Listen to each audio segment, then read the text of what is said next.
자, 11월 이제 마지막 주를 향해 가고 있는 가운데 현재 부동산 시장 분위기 어떤지 살펴보는 시간 갖도록 하겠는데요. 가장 큰 이슈는 매일매일 보는 부동산 시장의 뉴스는 전세 심화, 전세난 이런 뉴스 아닌가 생각을 하고 있습니다. 자, 전세난 심화로 인해서 전국의 집값이 들썩하고 있다. 이유는 여러 가지가 있는데요. 그중에서도 정부의 규제, 일단은 뭐 임대차 보호법이 가장 크지 않았나 생각을 하고 있고 실질적으로 이제 전세, 들어갈 수 있는 전세 임대 물건이 없다 보니까 집값의 가격의 매매 가격도 상승하는 전세 가지 못해서 집을 산다라고 이야기를 하시는 분들이 있을 정도로 확실히 6.17 부동산 대책 이후 가장 높은 상승률을 기록 중이다 이렇게 볼 수가 있겠습니다. 자, 마땅한 대책이 없다는 게 가장 큰 문제라고 했습니다. 대책 없이 지속되는 전세난의 그런 가중 속에서 서울 외 지역으로도 이제 계속 눈을 돌리는 이런 상황들이 나타나고 있고요. 수도권 중심으로 해서 가파른 전세가의 그런 상승이 매매가까지 밀어 올리는 현상을 나타내고 있었습니다. 그래서 동반 상승폭이 확대되고 있었다. 자, 한국감정원 전국 주간 아파트 동향평가 조사 결과에 0.17% 상승을 했다라는 이런 뉴스들이 이제 이번 주 지난주 계속 나타나고 있었었고요. 자, 전세 가격이 올라간다면 사실상 이제 투자자의 입장에서는 매매 가격보다 전세 가격이 계속 상승하게 되면서 투자 금액이 계속 줄어드는 이런 상황들이 나타나겠죠. 그렇기 때문에 매매 가격, 다시 매매 거래량이라든가 주택을 매수하는 투자자의 입장은 더욱더 용이해지는 이런 현상들이 나타나고 있습니다. 그래서 전세 가격만 상승한다고 그냥 끝나는 것이 아닙니다. 그 이후 2개월, 4개월 뒤에 어떤 현상들이 또 장기적으로는 1, 2년 뒤에 어떤 현상들이 나타날 것이냐 분명히 가중돼서 매매 가격이 상승할 수밖에 없는 현상들을 잘 파악하셔야 된다. 이렇게 생각을 하셔야 될 것 같습니다.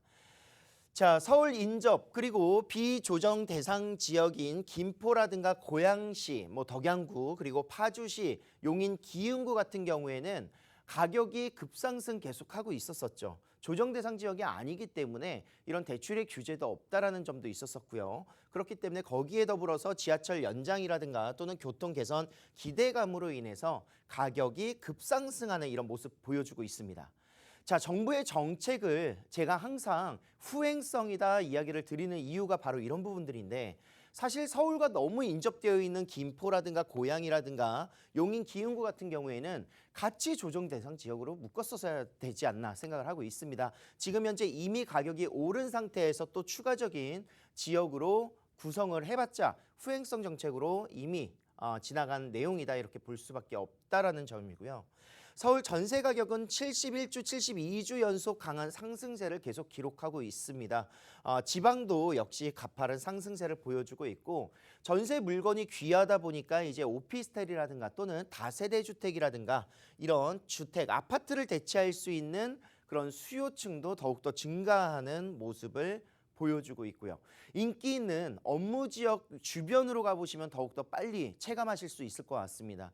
대형 업무타운들이 밀집되어 있는 주변 지역들은 전세 가격, 다세대 주택, 오피스텔도 전세 가격 몇 천씩 오른 지역들이 굉장히 많습니다.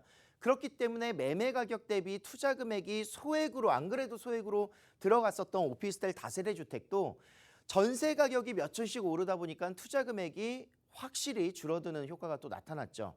오늘 제가 조금 안내를 드릴 지역들도 바로 이런 현상들에 투자를 좀 해볼 수 있는 지역으로 선정을 좀 해봤는데 사실 그렇습니다. 아파트 가격과 전세 그런 오피스텔이라든가 다세대 주택의 상관관계는 분명히 있다는 점을 잘 체크하셔야 될 것 같습니다. 특히나 아파트를 대체해서 이런 주택들은 또 임대사업자 등록을 통해서 투자하기가 좀 더 용이하기 때문에 사실은 이런 지역들의 앞으로 또 가격 상승들을 예측할 수밖에 없다는 점이 현 상황인 것 같고요. 자, 아파트 급등세는 전세 수요에서 매매 수요로 수요 전환이 되고 있는 중이다. 그래서 지금 전세 사시는 분들은 정말 내가 살 수 있는 집이 있다면 갈아탈 수 있다면 매매를 하시는 것도 나쁘지 않다. 이게 투자 아파트일 경우에는 이제 투자보다는 실거주의 목적성을 가지고 내년에도 이제 가격 상승이 나타날 수 있는 요소들이 아직 남아 있기 때문에 이사를 걱정하시는 분들도 이제 이런 전세 수요에서 매매 수요로 갈아타는 이런 전략들이 계속 나타나고 있을 겁니다. 자, 전세 시장에서 매매 수요 전환의 경우에는 전국적으로 집값이 상승하는 요소를 가져오고 있다. 사실 전국적이라고 했지만 지금 현재 나타나고 있는 상황들은 수도권 지역에 가장 먼저 변화가 심화되고 있죠. 전 수도권 지역에 지금 전세 물건들이 없다 보니까 매매 가격이 상승하는, 또 매매 물건도 이제 투자 물건이 아닌 실거주 목적의 매매 물건들은 이미 공급이 없다라는 점을 체크하셔야 될 것 같습니다. 자, 올해에 이어서 내년 봄까지는 계속 극심한 전세난이 예정되어 있고 예상될 수 있다.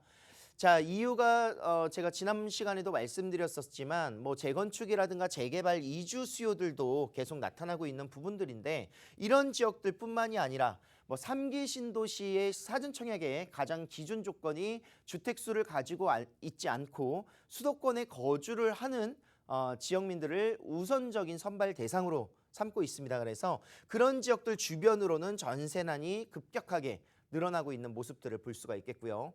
자, 수요는 증가하는데 공급이 없는 시장이 되어 있고 대체재가 없는 그런 시장의 형성으로 인해서 전세 가격 빠르게, 또 전세 가격에 밀려서 매매 가격뿐만이 아니라 이런 월세 시장도 더욱더 확대되고 있는 모습이 주거비의 상승으로 바로 연결되고 있습니다. 자, 내년에 토지 보상도 연결이 계속 지속이 될 거고요. 올해만 하더라도 45조 원이었었는데 내년도 그 정도의 금액대가 이제 또 보상이 풀릴 것이고요. 유동자금이 계속 흘러 들어오면서 부동산 시장에는 마땅한 대책 없이 다가오는 이사 시즌이라든가 또는 투자의 이런 목적성에 있어서 좀 혼란이 또 내년도에도 가속되지 않을까, 그런 생각들을 하고 있습니다.